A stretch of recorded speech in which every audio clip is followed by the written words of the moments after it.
Welcome to Social Equity Upfront, a progress report on cannabis regulation from New York officials.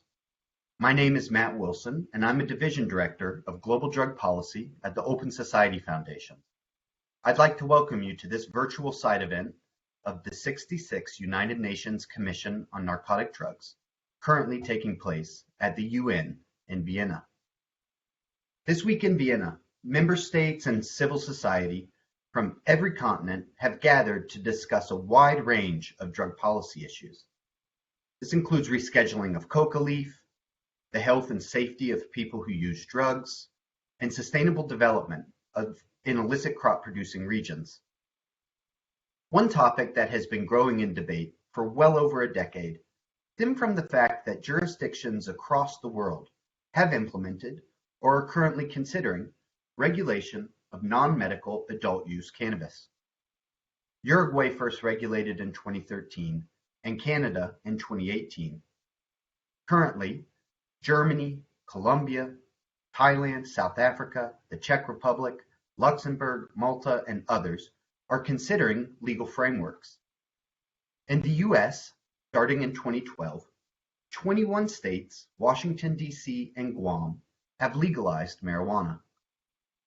While these policy changes are still relatively young, we now have over 10 years of data on the public health and safety implications of legalization, and nearly 30 years concerning medical markets. In addition, we have a much longer and wider set of information on unregulated markets. Globally, we can see that decades of enforcing cannabis prohibition have failed to reduce the availability or use of marijuana.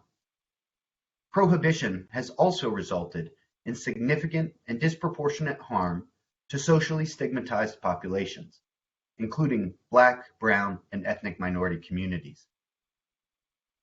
While we now have a growing body of evidence about legal cannabis markets, there's a relatively new development we should be paying attention to.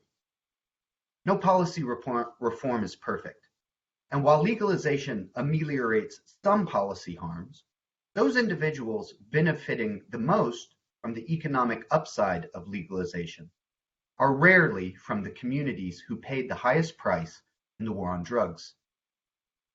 Recently, in some US states, we see a more nuanced and proactive legislative attempt to shape cannabis markets so the principles of restorative justice and fair economic opportunity underpin their development. We frequently discuss this as social equity in regulated cannabis. In just the past few months, discussions I've had with government representatives and justice-oriented advocates from around the world suggest that many are watching and asking about the developments in New York. The reason everyone is asking is because New York State, with a population of nearly 20 million people, is undertaking one of the most ambitious efforts to foreground the principles of social equity right up front and how they seek to regulate the market. The Marijuana Regulation and Tax Act, or MRTA, is a major milestone in the progression of global cannabis reforms, and it's important that we seek to first understand and second, learn from what New York is doing. This legislation is built around the core ideas of responsible adult use regulation, the creation of economic opportunity for those most impacted by cannabis prohibition, and providing some measure of reparations for the policy harms disproportionately impacting Black and Brown communities in America. While this policy innovation arises from a distinct US history, many around the globe have been harmed by prohibition, and we should be seeking to make sure the benefits of legalization connect with those communities. To help us understand, I can think of no better and timelier panel to convene than those here today. Chris Alexander was appointed by Governor Kathy Hochul in September 2021 as the inaugural Executive Director of the New York State Office of Cannabis Management. He was born in Queens, the son of immigrant parents, and was the lead drafter of the Marijuana Regulation and Tax Act. Deshita Dawson was appointed by Mayor Eric Adams in October 2022 as the founding director of Cannabis NYC to spearhead developments the cannabis industry in the city. Deshita grew up in Brooklyn, held corporate management jobs in Fortune 500 companies, and is a 20-year veteran of business development. Ms. Dawson is also the board chair of the Cannabis Regulators of Color Coalition, a national organization of leading architects of equitable cannabis policy. And moderating this discussion is Cassandra Frederique, the Executive Director of Drug Policy Alliance, one of the nation's leading drug policy organizations, focusing on public health, human rights, and racial justice. Ms. Frederique is a first-generation American born in Manhattan to Haitian immigrants. While New York State Director at DPA, she made a historic contribution to building a broad coalition of concerned citizens, civil society advocates, policymakers in Albany to secure passage of the MRTA. If you would like to submit a question to the panel, please do so by chat. I will be selecting one or two questions to present at the end. And with that, it is my honor to hand over to Cassandra. Cassandra, the floor is yours. Thank you, Matt. We really appreciate this time and our opportunity here to talk to the CND about what's happening in cannabis in the US and really focusing in on New York. I think there's a joke here because Deshita, Chris, and I are all like New York City kids or now adults who actually got to build a campaign and strategy and implement a thing that actually impacts our everyday lives, right? And so it's actually kind of amazing that the three leading voices on New York cannabis are three Black New Yorkers, which I think in and of itself is something that should be recognized. We were all educated in New York, except she did that New Jersey thing, but we won't talk about it. But for the MRTA, before we get into the questions, I just want to give a bit of context. So the MRTA, the Marijuana Regulation Taxation Act, is kind of broken up into three things, right? There is the decriminalization aspect of it. And the decriminalization aspect of it is really how do we remove the criminal penalties to break the back of cannabis prohibition, to not only decriminalize possession of it, regulate it, but also to decriminalize all the ways that cannabis prohibition is harming people. So in housing, in whatever we could do around immigration, employment, education, child welfare, really looking at what are all the ways that cannabis has been used as a way to strip rights, to create excuses for people to be surveilled, or ultimately to be arrested or incarcerated or violated on parole or probation or considered to ICE, which is our deportation pipeline. How do, all those things, how do we actually get to a place where those things are removed? This is really significant because, as Matt started off in the beginning, we've been doing cannabis regulation for over 10 years now in the States. And not all those provisions were part of cannabis reform laws when we started back in 2012. Part of that is because we were trying to get it over the line, and we had to figure out how to make laws viable to be voted for. But as the years have progressed, people have recognized that true cannabis regulation must include full decriminalization associated with cannabis. And that is the key tenet of cannabis reform that we see in New York. The second thing that we focused on was really around community reinvestment, understanding that cannabis was a multi-billion-dollar industry, and that there was potentially a lot of money to be made. But the truth is, and one of the things that anchored the conversation here in New York, was that New York was the cannabis capital of the world. More people were being arrested for cannabis in New York than any other place. And to be specific, there were more people being arrested in New York City than any other place. And so the idea was there were a lot of people making money off the criminalization of cannabis as well, right? So everyone often talks about the money to be made in regulating cannabis, but I think it's also important for us to be historically accurate and say there was a lot of money made criminalizing cannabis. And that money was based off the subjugation and the criminalization and the harms of people that were arrested for cannabis and the people that lived in the neighborhoods that were policed for cannabis. And then third, the thing that a lot of people want to have more conversation about is how to build a regulatory system that was responsible and accountable to the people that have been the legacy market for a long time, right? That have the communities that are often shut out of formalized economies that had created opportunities for themselves in informal economies. And recognizing that just because we were making an informal economy formal did not mean we were going to leave the folks in the legacy area out, right? And so really trying to figure out how to build the infrastructure. What are the regulatory processes for people to come into the industry? Now, this has been something that has been a key component of conversation in cannabis for the last 10 years. People talk about it as social equity. I think a lot of people who coined those terms 10 years ago, we don't use those terms anymore because, they tend to be co-opted by corporations. And so really trying to figure out what is a just transition, right? Like how do we create just transition to create new opportunities, but also to be accountable to the people that have been criminalized as we move into building a market. There has been a lot said about New York, right? And so we're going to use this time with Chris and Dashida to kind of dig into it, let people know what's going on. As the kids often say, don't believe everything you see online. And so here we have the opportunity to get the news directly from the people that are doing the work.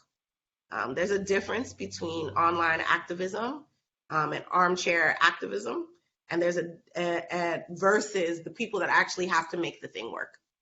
And so I do not envy my two colleagues who are in these roles that maybe I would have said maybe we shouldn't do this, but I'm grateful that they are doing it. And so we're gonna get into it. Chris and Dashida, I want to keep your answers short so that we can get to more questions. And so my first question to you both, and Chris, I'll start with you, is what elements of the MRTA do you feel are most innovative for advancing a justice-oriented cannabis regulation?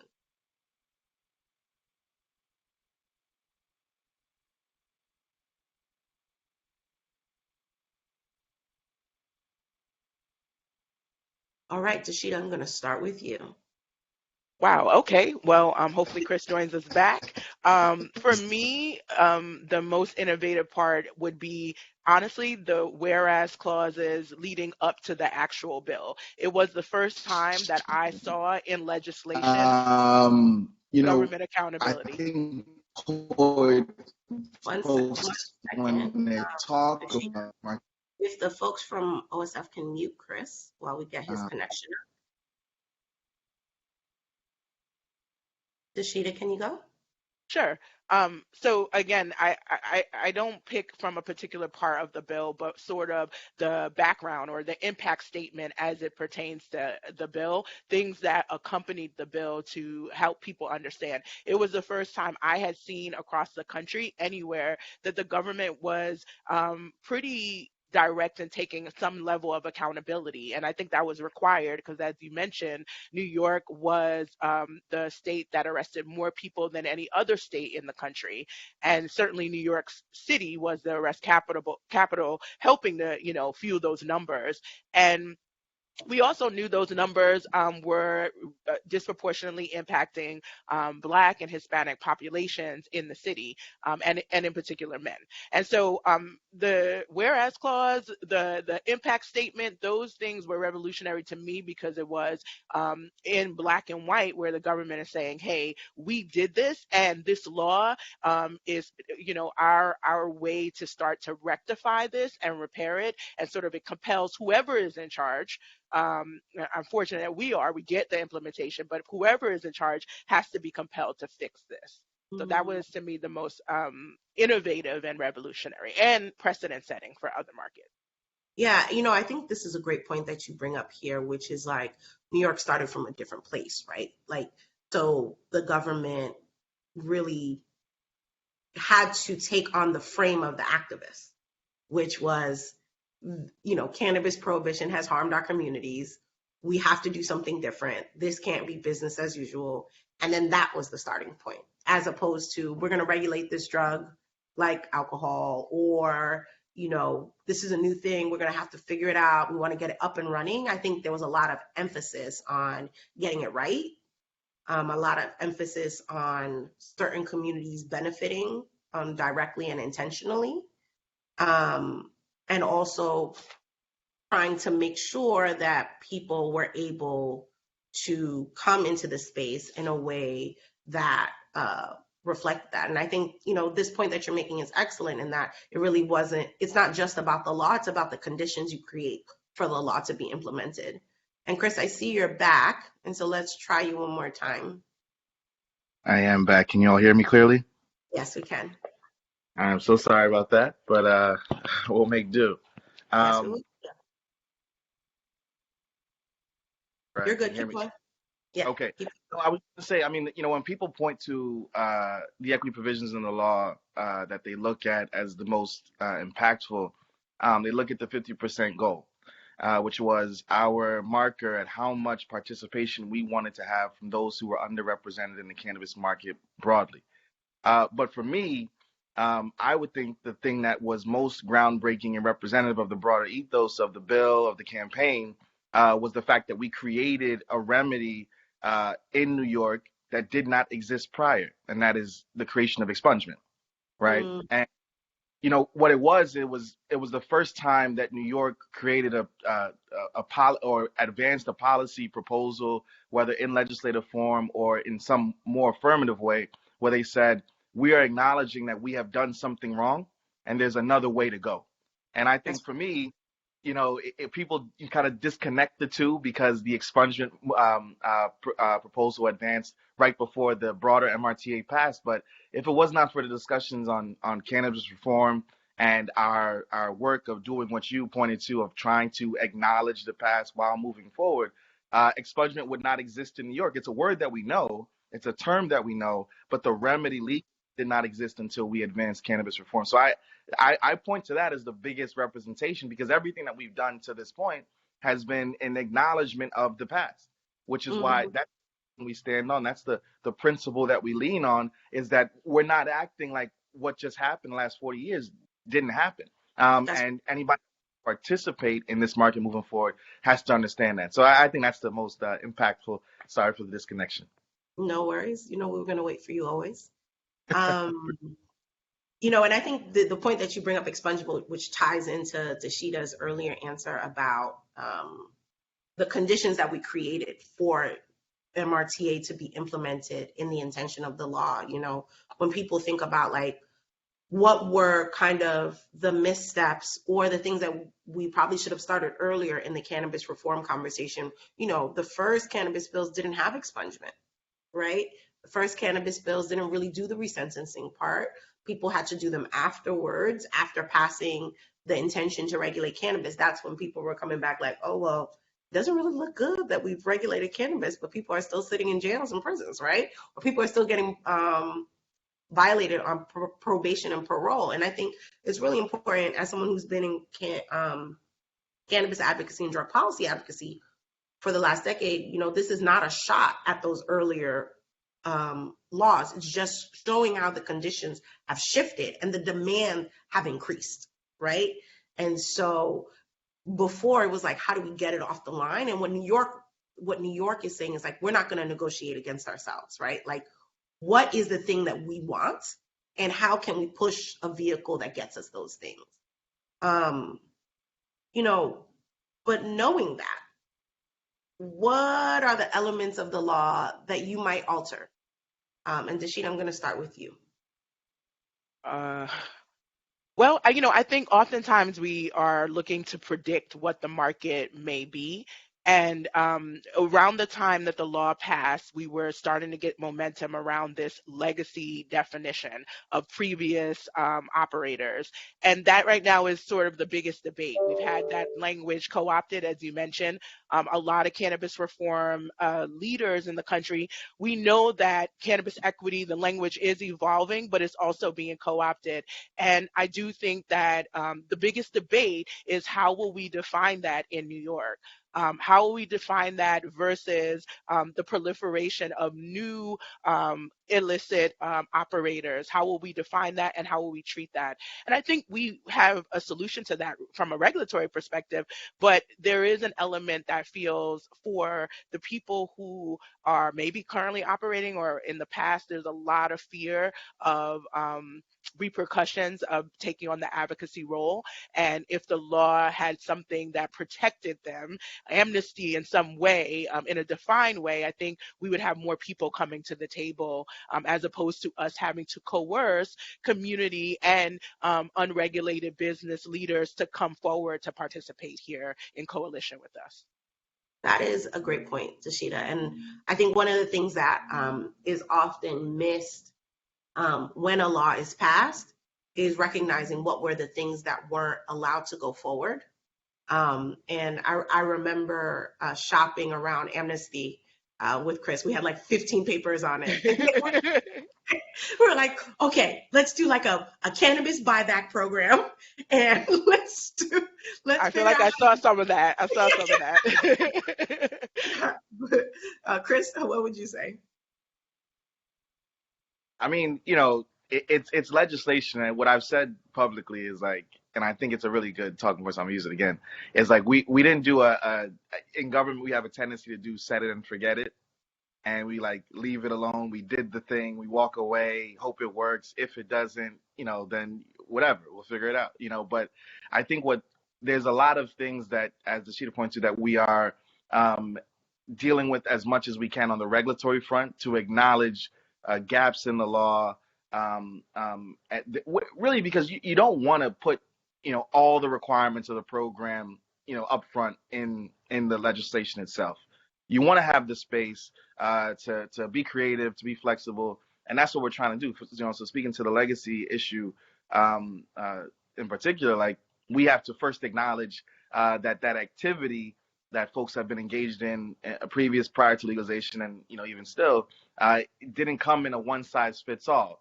So so what it means now is, you know, even some of those places where we didn't speak to something, where I kind of wish we did, it would have made things easier. It's actually forced us to be creative. So I mean, I think there's tons of typos and all that kind of stuff all over the law, but you know, what I think is most important is that we created a framework that, like, it really reflected the principles, particularly related to the separation of the market, the deconcentration of ownership in the market, and that was again, you know, something that was done based on what we had seen in other states where equity was not given the space to thrive. Dashida, for you, at the New York City level, how does the law operate, and like what degree of autonomy does New York City have in like decision making? So there's a heavy debate about that as well. I mean, I think at the end of the day, we made some decisions, and I'm glad we could say we, because we were part of, again, the leadership advocating where, you know, there wasn't going to be a dual licensing system. My previous role, I oversaw the city of Portland in Oregon, where there was a dual licensing system. And so if equity was the goal, adding an extra hurdle, adding an extra set of processes for people to navigate didn't seem to be in alignment. And so in this case, we support and create the pipeline for which the state can actually deliver on its key performance indicators. If there aren't enough applicants coming out of New York City, then the state's not going to reach its goals. If there isn't enough education coming out of New York City, we're not going to see the consumer base that we want to see. So it's really about us having a determination on how we facilitate the development of the market. But there's also all the other things that New York City brings, which is permitting and zoning and what we need to do with the Department of Health and public safety. And so we've been kind of working out the kinks of how we'll work in an interagency capacity. A large Mhm. part of my role has been organizing more than 100 individuals across 14 or 15 city agencies in a strategic framework that allows us to strategically one transition this facilitate the transition of this unregulated market into a regulated market or unlicensed market into a regulated licensed market, but also educate the community around this shift, because for a large part of our communities that we came from, the ones that have been disproportionately harmed, they still don't really know what's going on, right? They knew that it was a justice component to the narrative, but they haven't seen it yet, right? They still haven't quite experienced it. And so we need to kind of also help facilitate building that momentum. And we have, again, the ability to kind of dictate how that works. So right now we're a major support and conduit for the state, and we also advocate obviously on behalf of the city's needs to the state as well. So if for one reason or another, and this is not the case because having worked with Chris before, but if the state was going left and we were going right, our job is also to kind of figure out how do we meet in the middle, how do we also change course, and that's how do we help the state change course if something is going left. Yeah, I appreciate that. And I think this point that you're saying is so important, and often happens with advocacy is that something changes, but the people you're changing it for they're not getting the information, or the information is not getting to the places that we need them to be. I will say that I think everyone knows they can smoke weed in the street now, but I think about the other issues around how to be part of the industry, I think is a different thing. And Chris, I'd like to give you the opportunity, because something that New York did, which I thought was interesting, was, you pass a law, and I think as soon as cannabis passed in March 2021, I feel like I got immediate questions like, where can I buy? Where can I get a license? And I mean, like, we were still in Albany and I was getting these questions, and I was like, we're literally creating something out of nothing. There's no infrastructure here. But one of the things that I thought was interesting, is that the OCM, the Office of Cannabis Management for New York State, which you're the ED, you did conditional licenses as a way to kind of like deal with the urgency, like set some things up as you're continuing to build out the more permanent regulations. Can you walk us through what implementation has looked like, how you're navigating this space? Can you explain what the conditional licenses are, how many have been given out, what's going on with cultivation, all that stuff? Yeah, I mean, so we've started now.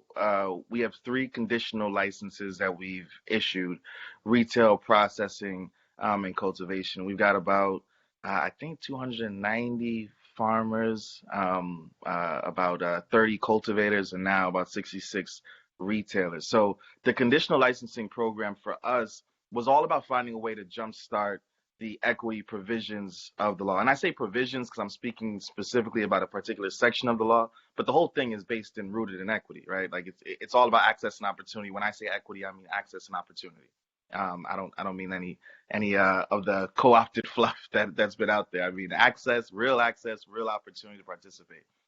So within our equity definition is not just people of color, women-owned businesses, et cetera, or just people who've been impacted. We also identified different groups who are underrepresented, but could stand to benefit significantly from participation. That include service-disabled veterans, small farmers, and so the conditional programs that we advanced kind of took 2 groups within that broader equity definition and identified them as best to start our market off. So we have small farmers who have access to land, who have grown under New York State regulations previously under our cannabinoid hemp program. And then we have folks who have been justice involved. By being justice involved, meaning they have a marijuana conviction in the state, but also have some experience owning and operating a business. And so what we did was we started to really create fine-tuned opportunities that would acknowledge this is our responsibility because this is what's in the law, and these are the folks who have to kind of have a chance to receive some form of priority. But also, like, these are probably the best folks to start the market with. If we're going to understand that it takes 2 years to build a grow, right? In a new market, if you're a new business coming to a market, it's going to take you 2 years to build a grow. If we want to get our market up and running, and we want to do so in a way that's sustainable, which is also part of including the law, it makes sense to start with the small farmers who could grow outside, grow in greenhouses and hoop houses at a pretty lower barrier to entry in terms of capital requirements, and they also had already been regulated by the state. And so it was a way to kind of put all of our principles up front for everybody to see. This is the direction that we're going. We're going forward with small family farms and small businesses, and with doing so in a sustainable way that reflects what we said we would do in the law. So the conditional programs have been very successful. At least the cultivation, the processing, the retail, we've been kind of slow to get off the ground because we've committed ourselves not just to getting those people with convictions and business experience those first retail opportunities, but we committed ourselves to helping them deal with two of the biggest barriers to entry, which is access to real estate and access to capital. And so the state has committed a significant amount of resources to finding locations for people who have cannabis convictions to run cannabis businesses, which is an incredible thing to acknowledge, but it's also difficult. And it hasn't been done before. So the rollout's been, but I'm pleased to say I just came from Ithaca last night, where we opened another one of those dispensaries, owned now by someone who's just as involved, but also had the business experience, to be successful. Will's the guy, and he had laundromat, a salon, construction company. So he's an entrepreneur.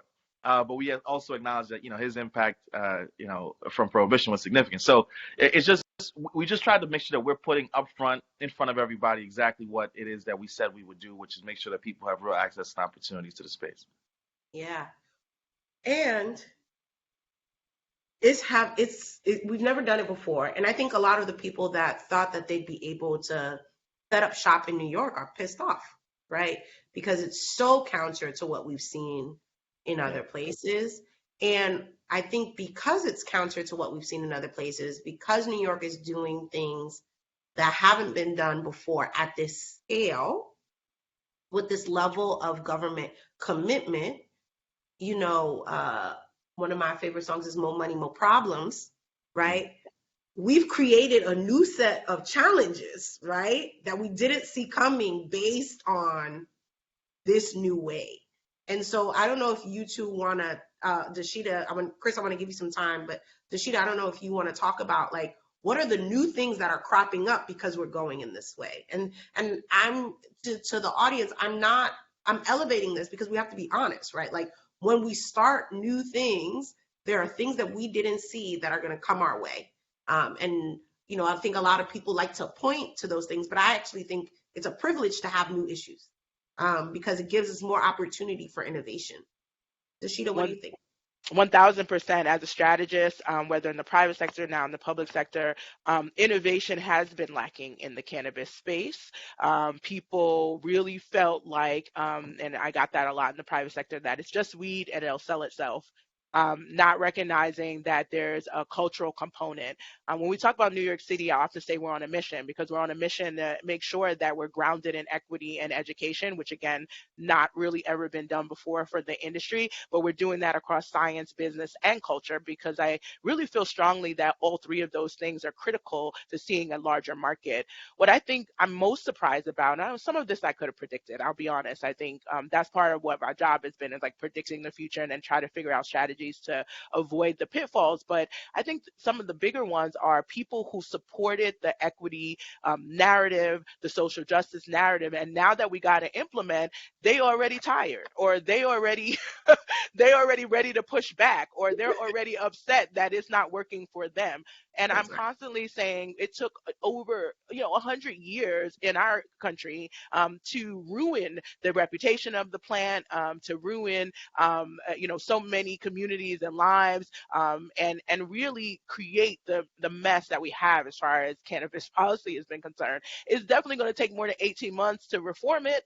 And so what I've found is the pushback from people who either co-opted or they ran with that to support it, because it was with a lot of momentum. And now that we're here to implement, they are some of the biggest complainers, pushback, We've got some things happening on a legal sense as to what the state is doing, and that is something I think you're going to have to be prepared for. Is that people are not in it for the long haul and the long game. I think we have at least 25 more years of policy reform and change ahead of us, and we're just trying to start with the skeleton that makes the most sense. And rather than be proud of it and like really take pride in the work, I do feel like there's a lot of bashing of it as opposed to support. Chris, you want to jump in here? Yeah, I mean, there's definitely things that not that we didn't anticipate. I mean, I remember our team many years ago sitting down and talking about what is the role of law enforcement. Mm-hmm.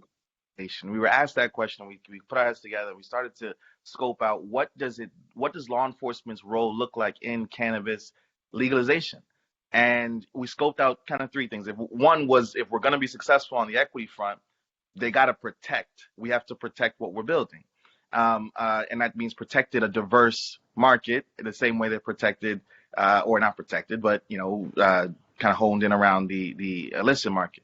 Yeah, and what I've seen in terms of the things that not didn't anticipate, but the level of illicit activity or the level of the lack of engagement from law enforcement post legalization. And I haven't, and it's not a negative thing to say, but what it has made me realize the amount of education that we had to do, not just for the public, but for law enforcement entities, for local governments in their role post legalization. A lot of them felt, you legalize, okay, we're done. We don't have anything to do with this anymore. Mm-hmm. And I've had to, really spend a lot of time talking to local law enforcement, saying, hey, there's still a role for you to play here. I'm thankful to have great partners in the city. Deshita leads the task force with the New York City Sheriff's Office that has been really helpful in really seizing illicit products, not making arrests or reincarcerating folks, but just seizing products that are, really not necessarily safe. And so I would say that is probably one of the things that's obviously been the biggest distraction, the level of illicit activity, and really, the storefronts. And I'm not speaking generally about folks who have continued in the legacy market, but the storefronts really are the thing that really has frustrated me and caused us a lot of confusion for New Yorkers. Yeah. Can I also quickly add that with the storefronts, it's beyond that it's not regulated or it's not licensed. It's that they're taking probably the most stereotypical images of cannabis and using that as a way to demonstrate that they're there. And by the way, during this lag period and all other markets, you do see a proliferation of storefronts, people who are seeing the gray in the law. So that wasn't unusual. I think New York, and New York City in particular, is one of the most opportunistic cities in the world. You come here to make your dreams come true, right? So they say. And we see a lot of challenges in our city in general with street vendors, period.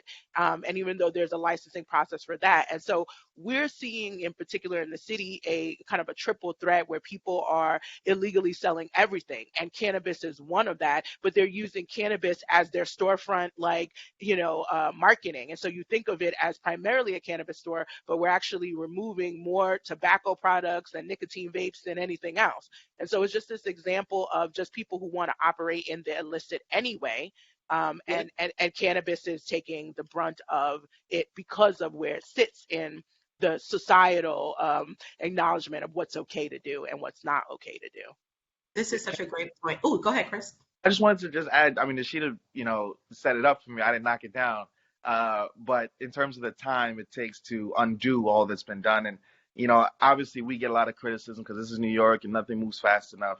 And I can't stand it. I can't stand it because, when you look at what we've done, what this team, my team in particular, has done in the last 18 months, I mean, we're not just creating this new industry and, or transferring the unregulated market into a regulated one, but we're building a new state agency. There's new laws that are being spelled out, new rules of road, like new testing standards.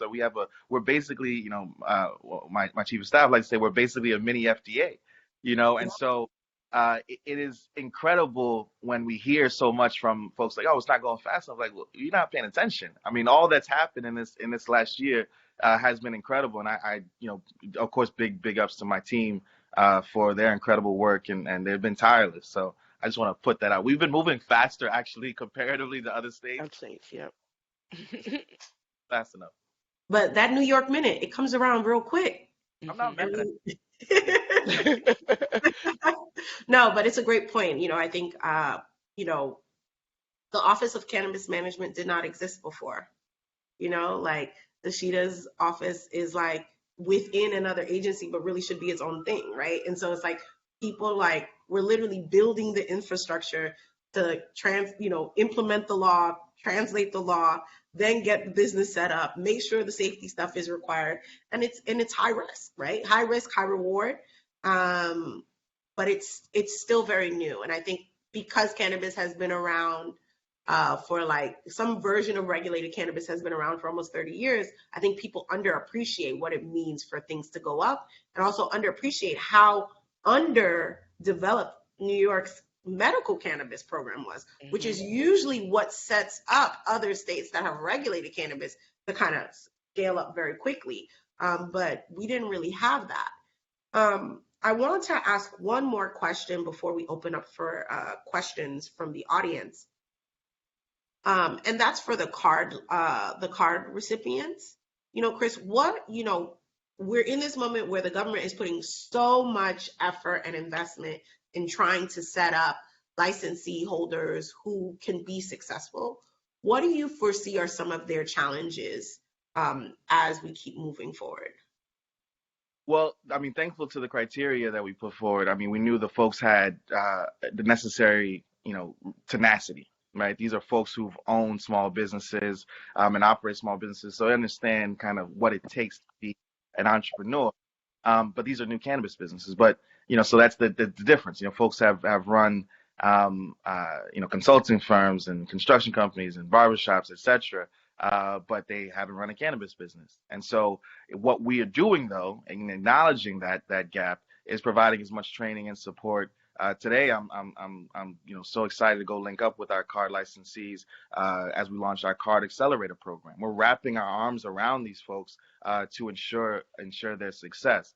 And so they're going to be getting months of sustained training, technical assistance, management tips, as well as entrepreneurial support from other entrepreneurs in other markets who are running cannabis dispensaries. We're also on the cultivation side created a mentorship program where we are making sure that folks who have experience particularly growing cannabis illegally are actually learning compliance, which is the actual gap in knowledge. So I think and this kind of goes to the last comment that we're making, more than just a licensing regime, like more than just setting up a licensing regime, we're setting up this industry, we're setting up the infrastructure, and we're setting up all the supports required for the entrepreneurs and for the workforce. We're also doing workforce development. So, I think the biggest, hurdle for these folks is that support. But, thanks to, SBS and Cannabis NYC, we're getting that technical assistance on the ground, and through our state office and the partners that we have, we're getting some more support to those folks to make sure that they have what they need. This is incredible. It's very obvious where my biases lie, so I'm just going to pass this over to Matt to see what questions we have. Sure. You're on mute, Matt. Oh, how about now? Hear me? Yep. Okay, great. Wonderful conversation. Thank you, guys. 2 questions have come in that I want to put on the table. Both have somehow been touched on before, but I hope you can expand a bit. First is, we know that card license holders face many challenges opening a successful business. First part of that question is, what are some of those challenges they're facing right now? The second part of that question is, how much money has been raised for the Social Equity Fund, and how much money has been spent for those individuals? Before you answer, Chris, because those are mostly your questions, to be honest, and I wanted to just add the biggest challenge that card recipients are facing is a challenge that the government is facing. I never knew that it would be this difficult to have discussions around financing when the government, and New York City has a fairly large budget, annual budget, and there's a lot of concern around risk because of the federal legality. And so even though we have set aside money and even though we have a clear plan, it is often difficult for us to even implement, and the same way that we're seeing for people who are business owners, implement things when the financing piece is still so debatable. Now, despite nearly 25 years of a legalized market and nothing really on the record where the federal government has really done anything to a jurisdiction for promoting and or building its cannabis industry, we talk about it like it could happen tomorrow, because technically we are breaking a federal law. And so I just want to put out there that that to me is overwhelming the industry, period. But we still have to have equity centered as we open up the financing. And so that's, I think, the biggest hurdle we have ahead of us right now. Yeah, echoing that. I mean, the financing it is a huge challenge. We're obviously trying to do as much as we can on the real estate front, but definitely, working capital, hiring, all these kinds of other things. Working capital for hiring, for we have some space in terms of how they secure their initial inventory. So, but some of those other costs are not covered, and so they're figuring it out and they're building teams. Again, as these folks would, as the first to go, they have that level of tenacity and that we knew was required for them to be successful. But yeah, I mean, I definitely pointed to those as some of those initial barriers. As it relates to the fund, I mean, I know that our partners at the Dormitory Authority are working hard to, kind of connect with funders and folks who are interested in investing in the opportunity and investing in equity in New York. I'm not sure exactly, and I can't speak to exactly like where they are in that process. I don't lead that part of it. I give them the weed and the licensees. But what I do know is that there's been a lot of interest, of course, in supporting this. The initial funds that came from the state have been and are still being deployed to get these first bunch of dispensaries up and running. We have, I believe, 2 of our fund locations up and running now, one in New York City and one in Ithaca.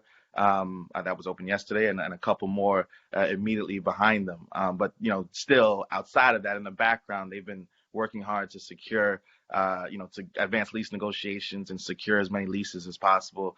We are still seeing signed leases come every day, and matching those up with licensees and trying to get them up and running. But it's hard work, so it's going to take a little bit more time. I just want to add here, I think it's really important to say, I think there's been a lot of conversation around the Social Equity Fund, and how much money has been raised in it and how much money has been spent. And what I would say is that remember that cannabis is still operating in our white supremacist, capitalist, patriarchal system. Banking, regardless of cannabis, is racist against Black people. Getting real estate, regardless of it being a cannabis business, is racist against folks of color. Being able to get a business license, get a business loan is racist regardless before cannabis enters into the space. So I think oftentimes people don't contextualize that we are trying to raise money for social equity, which means, people that have been marginalized in different places in order for them to get support to do things. This is unprecedented because people try to create restaurants, schools, daycares every single day and cannot get a loan from our bank, and it has nothing to do with an illicit substance. So the criteria where people are like, well, where's the money? And I'm like, well, can you fund that school down there? Can you fund that church over there? Like, can you fund regular things that have nothing to do with cannabis? The cannabis, what people are trying to do in New York is trying to transcend as infrastructure that has already built itself on the subjugation of certain people. And it is the audacity of people of color who are in positions of power, who are trying to transcend these things, that I find it very, I think it's important to critique and to do all this stuff, but I also think it's like critique with knowledge and critique with context. Yeah. We are trying to do something different. And when I say we, I'm saying this as a broader New Yorker. Like, we're trying to do something different. I think people are like, well, when is it going to happen? It's like racism took a long time, and we're still moving through it. And I often find that the people that are doing the most critiquing about these things are not the people that these things are even set up to support. And part of that is distraction. Part of that is to invalidate the work and the intention. And both Chris and Dashida can't really talk to that because they're in the government, but I don't take money from the government and I'm not in the government. And as the person that had worked really long and hard on this, a lot of people talking a lot right now, we're not doing this work before, and I have the pictures and the receipts. And so therefore, I would say that it is a lot of work to try to do this differently. So let's stay there for a minute. And Cassandra, thank you for coming in. I hope you'll come in on this next one because I know you got an answer for it too.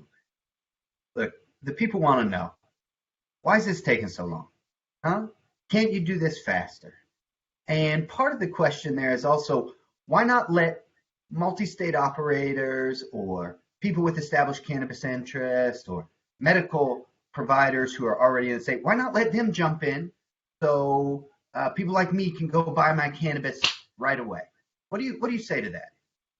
Well, I mean, I first, I think there's always the positioning of me and us as being anti-big cannabis, which really isn't the case. It's just we're trying to make sure that there's space for others. And if anything, sometimes folks say, well, we're trying to ensure there's actual competition, right? Because right now what has happened, this space has been dominated by a few across the country. And in New York, what we're doing differently is trying to ensure that there's actual competition by ensuring people have a chance to go out and compete. Now, I think that all the big companies, all the big MSOs are going to be in New York in some way, shape, and form. We're not anti, big cannabis. We want folks to be here. This is going to be the cannabis capital of the world, and that's okay. But in New York, they're going to have to compete. We've set up our program in a way that our brands are going to be independent. Our retail establishments are going to be independent.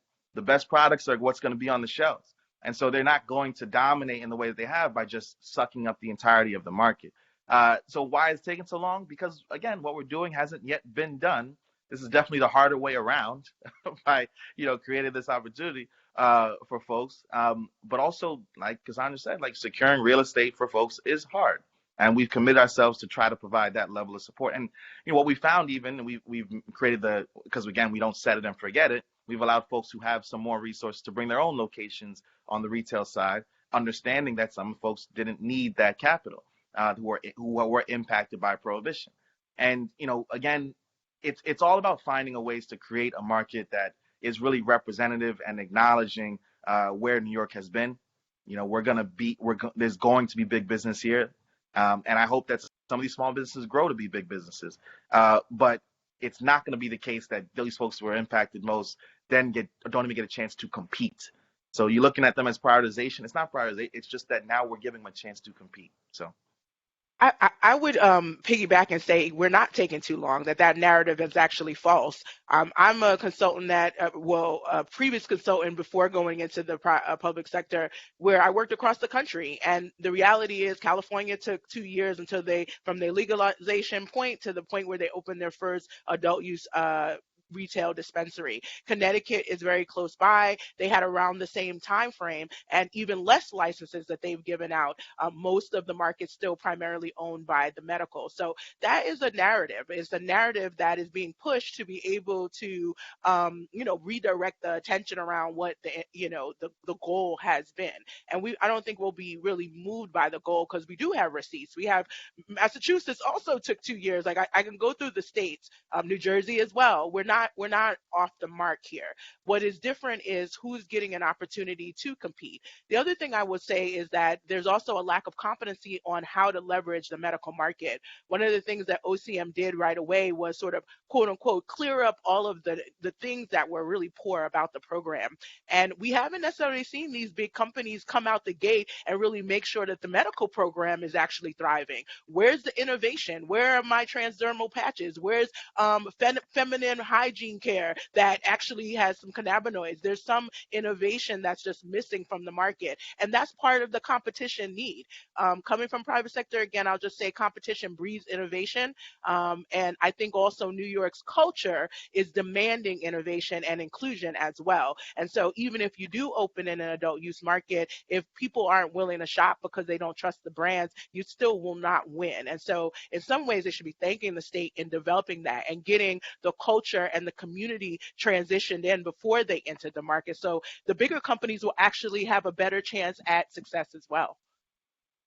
Yeah, and for me, as someone who actually is against corporate capture, so I can say that again, they can't say that, but as someone who's actually against corporate capture in the cannabis space, I would say that, the entities that are so interested in being able to capitalize and flood and saturate the market are the same entities that did nothing or invested nothing in ending the criminalization associated with cannabis. I don't see the same kind of energy for making sure people have been expunged or families have been put together. I don't see them on the front lines making sure people aren't getting their kids taken away. Cannabis is different, right? The cannabis business model is different because in order for cannabis business to even exist, there had to be a justice campaign. This industry would not, this formalized industry would not exist without social justice and the work that advocates did to make things go forward. And so I'm actually grateful that the first things to be effective as soon as the law was passed was some of the criminal justice provisions, because that's what actually should be leading this conversation.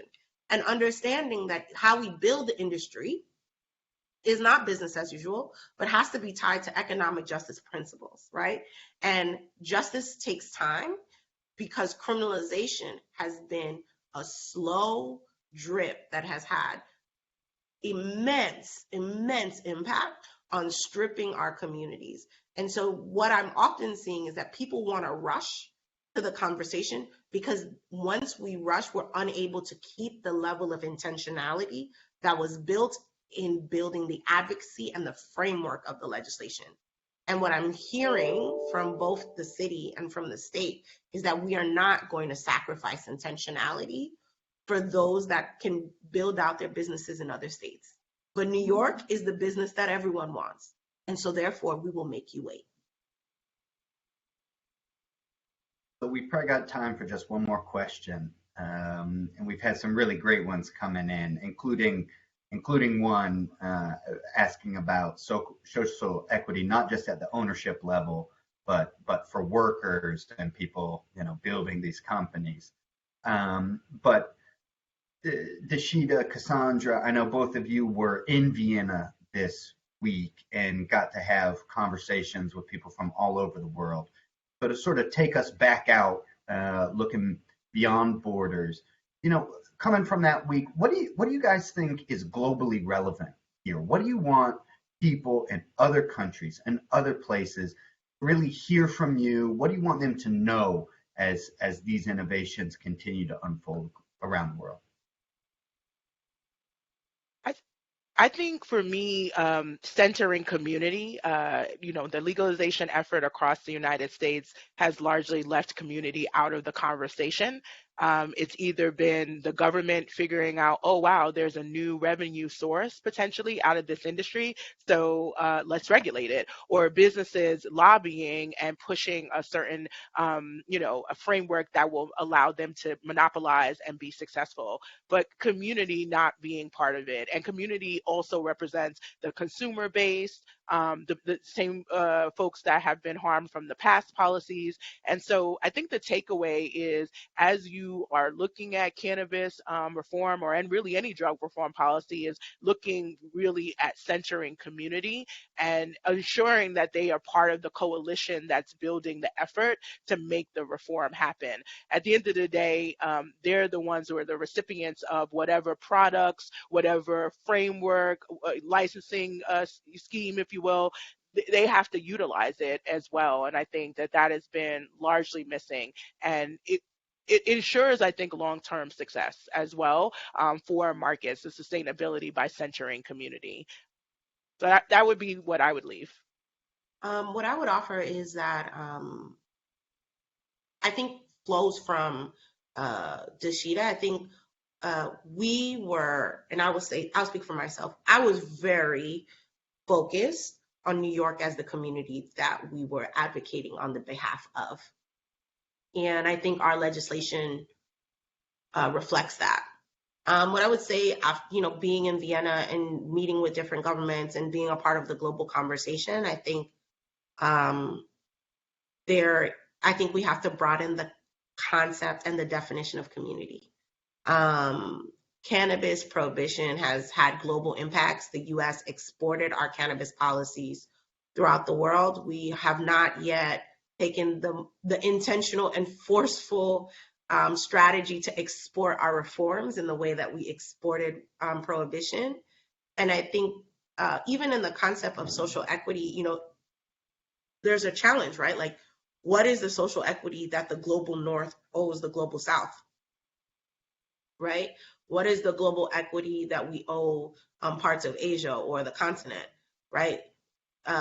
Those concepts have not been in large scale. I'm sure there are tons of people thinking about it, but I will say as DPA, we have not in large scale thought about that, right? As we are moving cannabis reform forward. And so I think as we have this conversation here in the US and have the conversation in front of the global community, I think we're also in a space where it's like, how are we building strategy globally? How is the global North talking about the way that they are going to accept the kinds of provisions that the global South should demand? So very similarly in the way that we're like, Black communities were criminalized, blah, blah, blah, blah. Like, what is the U.S., like, what are the provisions that Mexico is going to put out there that the U.S. has to take, right? In the same vein where we were able to create the narrative and the story where it's like, hey, no, you owe us. It's very similar in other countries in relationship to other communities. And so, I think in the U.S. I think everyone's getting to a place where we're trying to figure out how to make sure the people that have been most harmed in the U.S. benefit from cannabis regulation and the end of cannabis prohibition. And I think, we're starting to take baby steps and really trying to figure out as a country, as a region, places like the U.S. and Canada really do have to build out an articulation of who is owed, because it's not just Black, Latino, Indigenous, queer folks who are owed in the U.S. It's the Mexican farmers, right? It's the folks in South America. It's the folks in Colombia. And right now we're building kind of a protectionist market, which kind of flies in the face of the history and the harms that the U.S. has done in other places. So I think one of the things that is an interesting dance, because you're speaking to 3 Black Americans who are not often seen as Americans in the U.S., who are now having to think more broadly about how can our work build a pathway for the global majority. Thank you, Cassandra. Chris, we've got just a few more moments here, and I want to give the last word to you. I mean, listen, these two, I'm honored to be in partnership with them, to have worked tirelessly with folks who care, who understand, who get it, who have, committed so much to this. So, I mean, I'll just close in saying that, we have a New York focused approach to New York's particular history, engagement in cannabis prohibition. And I think that there's a lot to learn from New York. But one of those biggest lessons is that your approach has to reflect the place in which that policy is going to be activated. New York has a unique situation. Obviously the massive urban center that is New York City, but we also have a history with indigenous folks. We have a history of liberation for folks coming and moving from the South and moving up north, and it's a Black farmer population that used to be thriving that now no longer exists. There's all this kind of unique history in New York that I think colors our approach, and I think that's what's making it successful. That's what's going to make folks look back in 2 years and say, this is reparative. You know what I mean? Because they thought through what New York's engagement with prohibition really was, and they built something that is sustainable.